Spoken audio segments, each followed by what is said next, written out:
What's in the past should stay in the past. But through stone seals and the internet, yoga has made its way through the test of time. If I could have everybody stand up.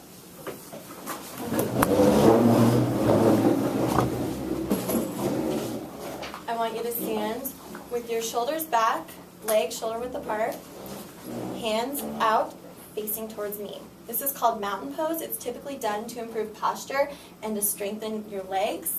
I would have had you do something more complicated, but I figured with this small amount of space it probably wasn't smart.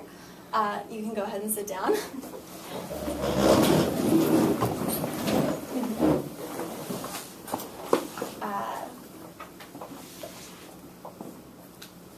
Based on my research, most of you have done or taken at least one yoga class in your life. So, my name is Haleigh, and the purpose of this speech is to inform you about yoga. I'm going to talk about the history of yoga, the health benefits of yoga, and the different types of yoga. Starting with the history, I'm going to talk about Gautama. Gautama was a Buddhist. He's actually one of the first people that studied yoga. He was believed to reach enlightenment at the age of 35. Do any of you guys know what enlightenment means? The exact meaning? Okay, so one of you. According to Vivian Worthington's book, A History of Yoga, enlightenment means the awakening to ultimate truth by which man is freed from the endless cycle of personal reincarnations to which all men are otherwise subject. I mean, there are different meanings according to different books and different people, but this is the most basic meaning of it. Hatha yoga is the first type of yoga I want to talk about. It actually started out with just breathing patterns. It was no yoga poses, no asanas, which are yoga poses. It later on turned into simple stretches. I wouldn't really say it's rigorous or hard. It's mostly meant to stretch the body out and for people to focus on their breathing and calm down. The next type of yoga I want to talk about is Bikram yoga. How many of you guys have heard of Bikram yoga? That seems to be the one that most people have tried or have done in their lifetime.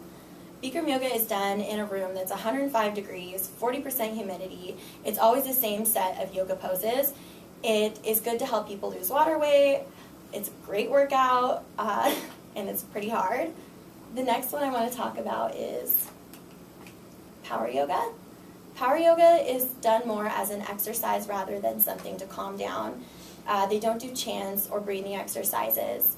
They do different yoga poses every class, but it's meant to be a workout as opposed to the other ones, which, or I guess as opposed to Hatha, which is more breathing patterns. Shoot. I'm going to talk about the health benefits of yoga. Stress was, one of them was to relieve stress. Because of the breathing patterns, you have to spend a lot of time focusing on how you're breathing, which is also pranayama, prana meaning vital energy, and yama meaning self-control. The next one I want to talk about is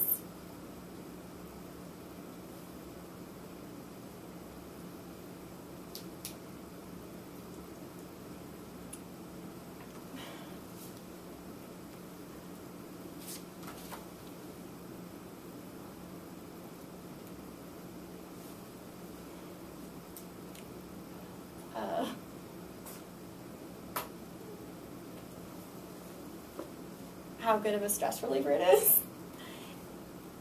which I already said. Okay, that's the end.